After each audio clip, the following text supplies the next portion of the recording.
आग भड़क रही थी। टेम्परेचर इतना ज़्यादा था कि जो लोग इन्हें फेंकने आए थे वो लोग खुद उस आग की गर्मी से जल के मर गए। और अंदर राजा ने 3 लोगों को फेंका, लेकिन जब राजा देखता है तो उसे 4 दिखाई देते। पार्ट 2 में हम और 3 घटनाओं के बारे में बात करेंगे जो और भी ज़्यादा अजीब है।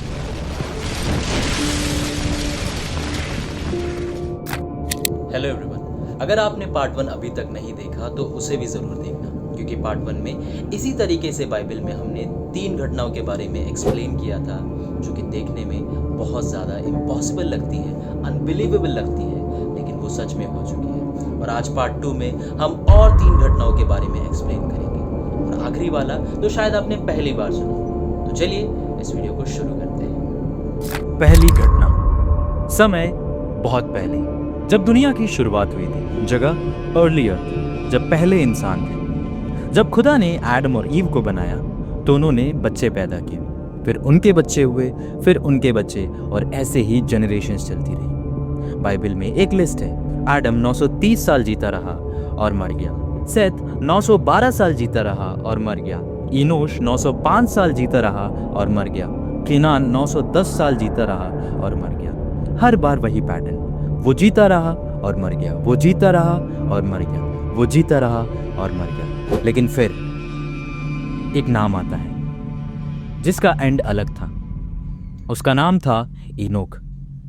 बाइबल उसके बारे में बहुत कम कहती है। इनोक खुदा के साथ चलता रहा 300 साल तक। मतलब वो ऐसा इंसान था जो खुदा के साथ जीता था, खुदा की बातें सुनता था, खुदा के राह पर चलता था।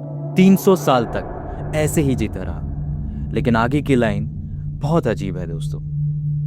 इनोक खुदा के साथ चलता रहा और वो नहीं रहा, क्योंकि खुदा ने उसे ले लिया। वो नहीं रहा मतलब वो चला गया, गायब हो गया। लेकिन ये नहीं लिखा वो मर गया। एडम के सारे बेटे मर गए, लेकिन इनोक नहीं मरा। तो क्या हुआ? न्यू टेस्टामेंट हिब्रू की बुक ये क्लियर करती है, विश्वास के कारण इनोक को उठा लिया गया ताकि उसे मौत ना देखनी पड़े। मतलब इनोक नहीं मरा, उसे बिना मरे उठा लिया गया सीधा खुदा के पास।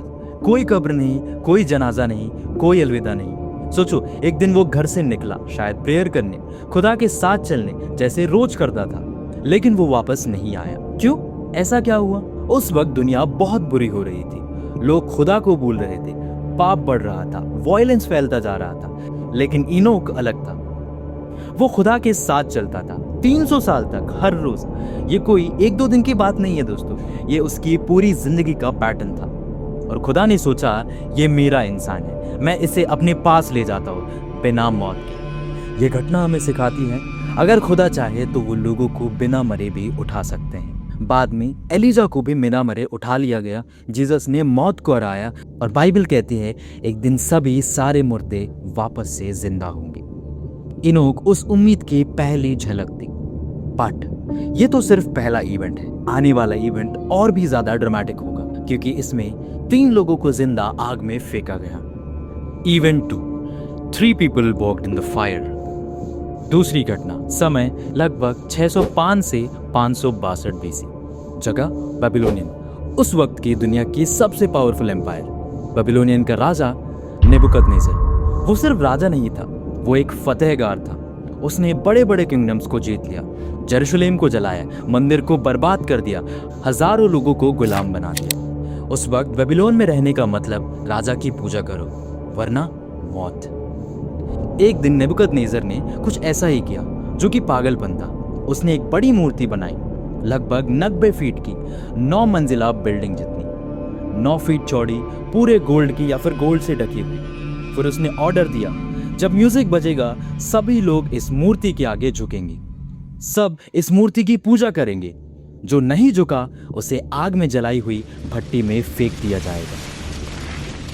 ये मजाक नहीं था दोस्तों, वो भट्टी रेडी थी और आग तप रही थी और लोग डर रहे थे। लेकिन उसी भीड़ में 3 नौजवान थे। उनका नाम था शद्रक, मेशक, अबेदनेगो। ये 3 इजरायली थे, बेबीलोन में कैद थे।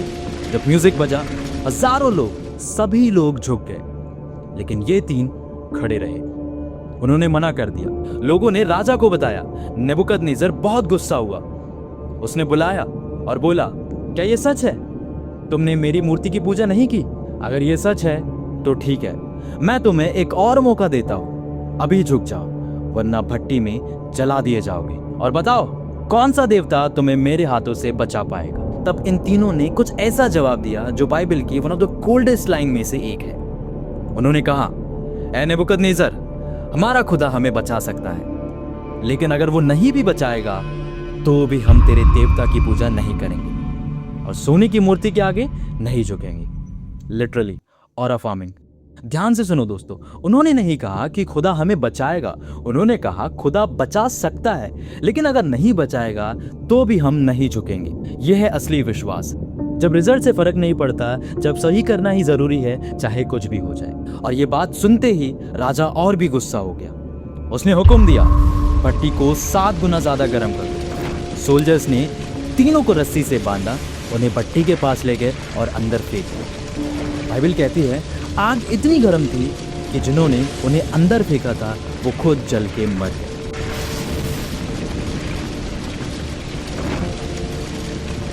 मतलब सिर्फ पास जाने से लोग मर रहे थे, इतनी तेज थी वो आग। नेबुकदनेस्सर बैठ के देख रहा और अचानक से वो शॉक हो गया। उसने अपने लोगों को पूछा, क्या हमने 3 आदमी को भट्टी में डाला है? क्या वो सिर्फ 3 थे? उन्होंने कहा, हाँ महाराज, लेकिन मैं 4 देखता हूँ। वो चारों लोग खुले हुए हैं, उनके हाथ रस्सी से नहीं बंधे हैं। वो लोग आग में चल रहे हैं और उन्हें कुछ नहीं हो रहा है। और चौथे की शक्ल तो ईश्वर के पुत्र के जैसी थी। 3 नहीं 4। और चौथा कोई इंसान तो नहीं था। नेबुकदनेस्सर चिल्लाकर बोला, शद्रक, मेशक, अबेदनगो, बाहर आओ। और वो 3 चल कर निकले। बाइबल कहती है आग ने उनके शरीर को नहीं छेड़ा, ना उनके बाल जले, ना उनके कपड़े जले, यहाँ तक कि उनके ऊपर धुएं की स्मेल तक नहीं थी, जैसे कि वो लोग आग में घूम के आ रहे थे। ये मिराकल सिर्फ बचाने के लिए नहीं था, ये मैसेज था। जब खुदा के लोग मुश्किल में होते हैं तब खुदा छोड़कर नहीं जाता, वो साथ होता है आग के बीच में भी। बट सवाल ये आता है कि वो चौथा आदमी कौन था? शायद खुदा का फरिश्ता या फिर कोई और। लेकिन एक बात पक्की, जब ट्रायल आता है तो गॉड की प्रेजेंस जरूर बचाती है। उसके बाद नेबुकदनेस्सर ने सबको हुक्म दिया कि कोई इनके देवता के खिलाफ नहीं बोलेगा। और यहाँ पे खत्म होता है हमारा दूसरा इवेंट। लेकिन अब तीसरी और आखिरी घटना, एक हाथ दीवार पर लिखते हुए। Event 3, hand written on the wall. तीसरी और आखिरी घटना, समय लगभग 539 BC, जगह बेबीलोन, वो एम्पायर जो अनंत लगती थी। अब यहाँ पे नेबुकदनेस्सर मर चुका था, अब उसका पोता बेलशस्सर राजा था। लेकिन बाहर कुछ और हो रहा था। मेडोफेर्शियंस की भारी फौज बेबीलोनियन को घेर रही थी। वो अटैक करने ही वाले थे, लेकिन बेलशस्सर को डर नहीं लग रहा था। क्यों? क्योंकि बेबीलोनियन की दीवारें लगभग 85 फीट ऊंची थी और इतनी चौड़ी थी कि उन पर रथ तक चल सकते थे। और शहर के अंदर 20 साल तक का खाना मौजूद था। इसलिए बेलशस्सर सोच रहा था हम बिल्कुल सेफ हैं। और उसी रात बेलशस्सर ने एक बड़ी सी पार्टी ऑर्गेनाइज की। 1000 नोबल लोग आए, शराब बह रही थी, सेलिब्रेशन चल रहा था। लेकिन फिर उसने कुछ बहुत गलत किया।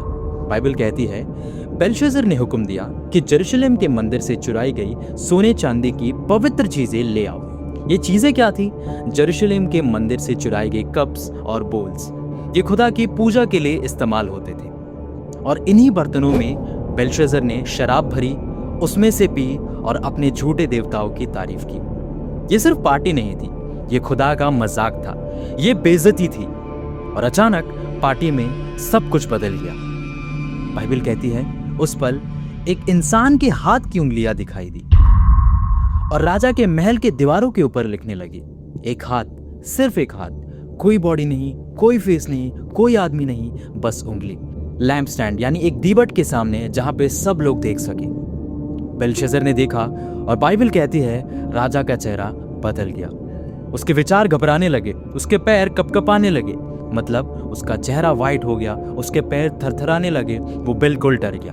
उसने चिल्लाकर अपने वाइस लोगों को बुलाया और कहा जो भी इसे पढ़ सके उसे मैं बहुत ज्यादा रिवॉर्ड दूंगा। लेकिन वहां पे लिखे गए अक्षरों को कोई नहीं पढ़ सका। ये कोई आम लैंग्वेज नहीं थी दोस्तों। तब क्वीन शायद राजा की माँ या फिर दादी हो सकती है, उसने कहा एक आदमी है डैनियल, उसमें खुदा की रूह है, वो सपने समझता है, उसे बुलाओ। डैनियल को बुलाया गया।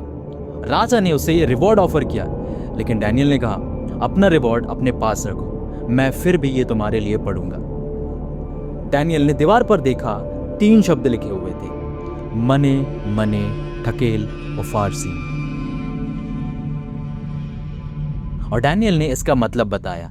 मने का मतलब गिना गया, टकेल का मतलब तोला गया, उफारसीन का मतलब बांट दिया गया। इसका मतलब है खुदा ने तेरे राज्य के दिन गिन लिए हैं, तू तोला गया और हल्का निकला, तेरा राज्य अब बांट दिया जाएगा मेडो पर्शियंस को। यानी बेलशस्सर का राज्य, बेबीलोनियन किंगडम खत्म। बाइबल कहती है उसी रात बेलशस्सर मार दिया गया और उसके बाद बेबीलोनियन किंगडम के अंदर घुसने के लिए पर्शियन फौज ने यूफ्रेटिस नदी को डाइवर्ट कर दिया, नदी के नीचे से शहर में आ गए। जब लोग पार्टी कर रहे थे तब वो अंदर आ चुके थे और बेबीलोनियन किंगडम जो अनहोनी लगती थी एक रात में गिर गई।